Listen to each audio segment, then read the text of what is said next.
Ya, upaya pencarian dan evakuasi dari insiden jatuhnya pesawat Sriwijaya Air SJ182 di hari keempat masih terus dilakukan. Operasi dimulai pada pukul 7 pagi tadi dengan sejumlah penambahan alutsista. Dan untuk mengetahui perkembangan terkini, sudah ada reporter Lineke Utsiki di Dermaga JICT Tanjung Priuk. Lineke, Lineke silakan dengan laporan Anda. Agung dan juga pemirsa, sejak dimulainya operasi pencarian dan juga evakuasi pada hari keempat, tadi dimulai pada pukul 7 pagi hingga dengan saat ini belum ada satu temuan pun yang dibawa ke dermaga JICT Pelabuhan Tanjung Priok Jakarta Utara. Karena memang mekanismenya ini tim SAR gabungan biasanya akan terlebih dahulu mengumpulkan temuan-temuan yang ada di perairan Kepulauan Seribu, di perahu karet ataupun di kapal-kapal besar yang sudah disiagakan di sekitaran perairan Kepulauan Seribu untuk kemudian nanti baru akan dibawa ke dermaga JICT. Kalau kita lihat dalam 3 hari proses pencarian dan juga evakuasi, biasanya hasil temuan ini baru akan diantarkan ke dermaga JICT pada siang ataupun sore hari. Kendati demikian, berdasarkan pantauan kami saat ini di dermaga JICT, kurang lebih sekitar 10 menit yang lalu sudah tiba pihak dari KNKT yang melakukan identifikasi tahap awal ataupun melakukan proses pemilahan terkait dengan barang-barang ataupun badan serpihan dari badan pesawat yang memang sudah digelar dari kemarin di dermaga JICT untuk kemudian melihat begitu menginvestigasi lebih lanjut apa yang kira-kira menjadi penyebab jatuhnya pesawat Sriwijaya Air SJ182.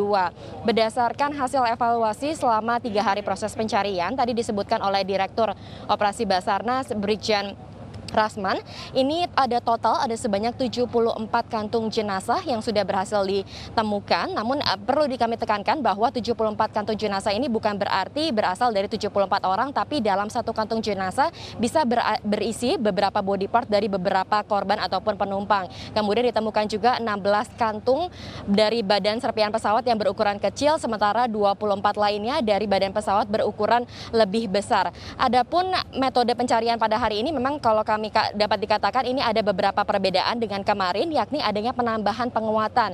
Jika kemarin total personil gabungan aktif yang diturunkan ini ada sebanyak 2.600, maka pada hari ini ada sebanyak 3.800 personil yang diturunkan secara aktif untuk melakukan pencarian baik itu di udara, di permukaan laut maupun di bawah laut. Kemudian ada penambahan juga terkait dengan kapal yang digunakan, ini dari kapal KN Barunajaya yang memiliki alat deteksi di bawah laut ini untuk membantu memudahkan proses pendeteksian black box ataupun kotak hitam. Sementara itu terkait dengan metode pencarian tidak hanya dari tim-tim ratusan regu penyelamat saja yang kemudian melakukan penyelaman mencari titik di mana black box, tetapi memang prioritasnya ini masih sama, yakni untuk mencari korban ataupun penumpang.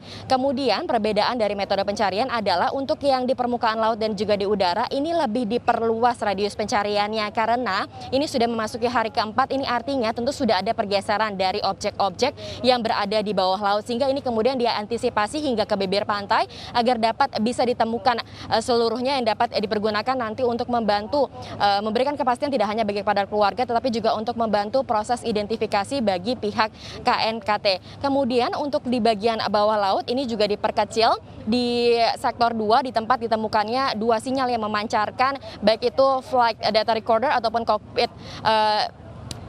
cockpit voice recorder ini yang kemudian diindikasikan ataupun diduga ini berasal dari dalam black box. Kembali ke Anda, Agung. Fokus di 2 titik namun pencarian diperluas begitu untuk mengantisipasi adanya pergeseran lokasi, Lineke. Terima kasih atas laporannya, selamat kembali bertugas.